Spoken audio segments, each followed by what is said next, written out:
Ito nga pala yung kaganapan noong Lunes kasi day off ni Habi.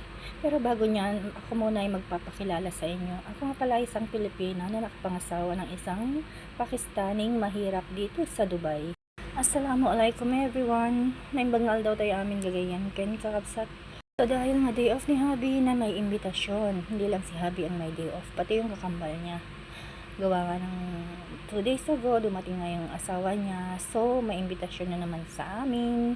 Nakakain na naman kami. Yes, kailangan namin kumain gabi-gabi sa kanila.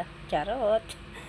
Oo, may imbitasyon kasi magluluto daw ng Pakistani food ang kanyang asawa. So, bago niyan, nag-decide muna kaming mamalengke. Like around 4 p.m. Oo, 4 p.m. nga kami bumiyahe papuntang Nesto. At bago niyan, dumaan muna nga kami sa sa mga bilihan ng tsaa kasi nga inaantok daw si Habi, so kailangan namin mag-tsaa. Tea is life dito sa Dubai. O, di ba? Kahit mainit, tira ang tsaa. Kung hindi kape, tsaa. Kahit mainit ang klima. O, pero alhamdulillah, hindi na ganun kainit ngayon dito sa Dubai. Dahil siguro malapit na ang September. Yes, winter is coming. Winter is waving. Sana nga mag-winter na kasi hinihirap huminga pag summer. Inshallah, this end of August, winter na nga. Inshallah. So, gaya nga ng sabi ko, kami ay mamamalengke. Kasi nga weekly nga kami namamalengke ng mga basta namin. Mga wala, pinupuno namin. Tapos yung meron, syempre hindi na kami bumibili pag meron. Di ba? Oo, talagang yung mga wala lang saka Nesto talaga ang yan nga. Nesto na, natatanaw na namin ng Nesto. Diyan talaga kami mostly bumibili sa Nesto kasi may mga promotion usually tapos sa Mart and Save. Oo, kasi talagang napakamura naman talaga ang mga promotions nila.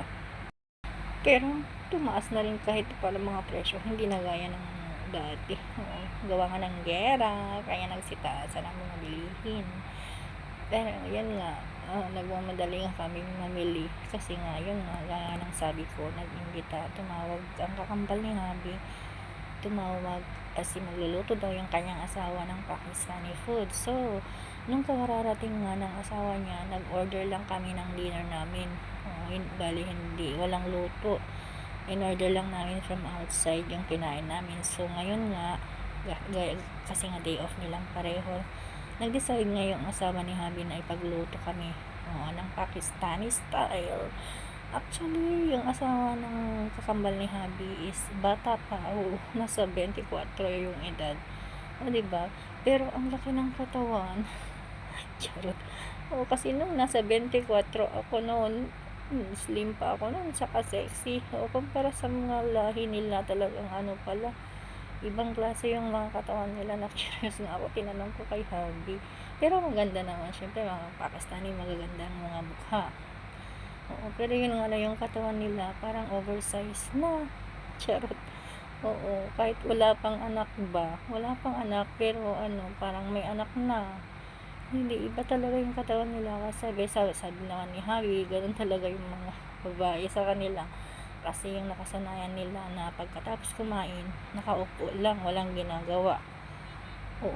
Kaya ayaw ni Habi yung mga ganong babae. Charot. Ayaw niya yung matataba. Hindi, sa atin kasing mga Pinoy, di ba, nakasanayan na natin na pagkatapos kumain, ayaw natin yung nakaupo lang. Gusto natin yung naglalakad, tapos nakatayo. Kasi ganun ako, guys. Pagkatapos kong kumain, parang hirap ako na parang ayoko talaga, hindi ako komportable sa sitwasyon na nakaupo. After nga namin kumain, diretso na talaga ako naghuhugas ng mga pinagkainan, ganun ako. Tapos hindi ako nauupo agad, parang inaanak ko na habang nagtetelepono, yun, gumagamit ng telepono, nakatayo talaga ako. Di ba ganun din naman tayo, kasi nga yung tiyan natin talaga ba lumalaki pag ganun yung nakasanayan natin. After food, nakaupo talagang ganun daw talaga sila. Kaya kahit bata pa yung edad, pero mukha na silang nasa edad natin. Di ba? Oo guys, oo, batang bata talaga yung asawa ng kakambal ni Habi, kaso yung katawan niya ay parang may anak na talaga.